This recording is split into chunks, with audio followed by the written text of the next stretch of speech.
নমস্কার দর্শক বন্ধু। আপনি তো বেকার হয়ে বসে আছেন, অথচ যোগ্যতা আছে, যোগ্যতা থাকা সত্ত্বেও চাকরি পাচ্ছেন না বা কোনো কর্ম পাচ্ছেন না, বা অনেকেই আছে যোগ্যতা নেই অথচ কাজ করে কিন্তু তার কাজ নেই কোনো।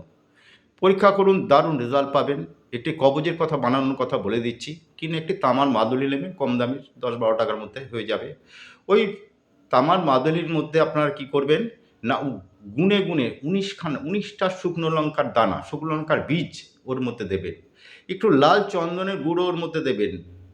একটু মৌলি সুতো অর্থাৎ লাল হলুদ মিশ্রিত একটা সুতো পাওয়া যায়, ওইটা কেটে একটু দেবেন। একটু আতপ চাল দেবেন, দিয়ে একটি লাল ফুল ওর মধ্যে দিয়ে আপনার নাম গোত্র বলে, আর যদি সম্ভব হয় একটু সিঁদুর দিয়ে নাম গোত্র বলে ঠাকুরের স্থানে রাখুন। 6টা রোববার আপনাদের করতে হবে, 7টা রোববার আপনাদের করতে হবে। 7টা রোববার আপনাদের নিরামিষ খেতে হবে, এবং ওই দিন যদি সম্ভব হয় লবণ ছাড়া খাবার খাবেন। যে কোনো কর্ম বা চাকরির জন্য খুব মারাত্মক এই কবচটি। বহু লোককে আমি দিয়ে দেখেছি। নিজেরাই তৈরি করুন, বেশি পয়সা খরচা হবে না। যেমনভাবে বলে দিলাম, আপনারা ওই কবচের মধ্যে, ওই তাবিজটার মধ্যে সমস্ত কিছু দিয়ে আপনার মোম দিয়ে আটকে লাল কার্ড নেবেন, কালো কার্ড না, লাল কার্ড। এটা করবেন কখন, কবে না, শুক্লপক্ষ অর্থাৎ অমাবস্যার পরে যে শুক্লপক্ষ আসে তার প্রথম রোববার থেকে শুরু করতে হবে।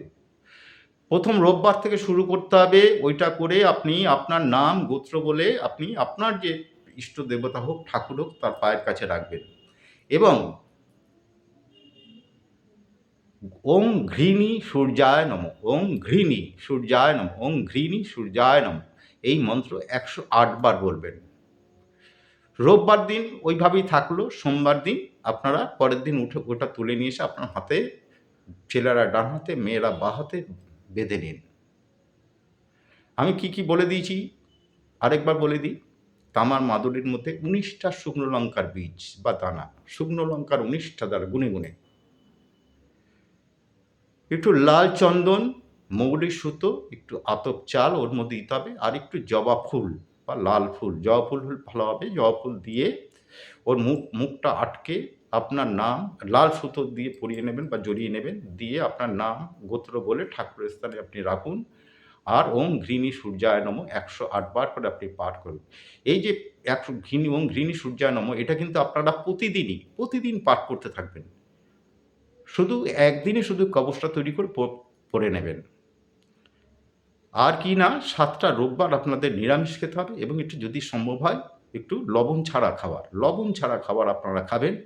আর প্রতিদিন ওই যে ইটা পড়েছেন কবচটা, ওখান থেকে একটু স্নানের সময় ওখান থেকে একটু জল নেবেন, কবচটা যাতে একটু লাগে, নিয়ে একটু মুখে একটু দেবেন। ব্যাস, দেখুন তার রেজাল্ট কত সুন্দর আছে। নমস্কার। যে কোনো সমস্যার জন্য পারলে একবার যোগাযোগ করবেন। আশা করি ঠকবেন না। বলতে পারি, কথা দিতে পারি। বশীকরণ থেকে শত্রু দমন, যে কোনো সমস্যা। ভালো থাকুন।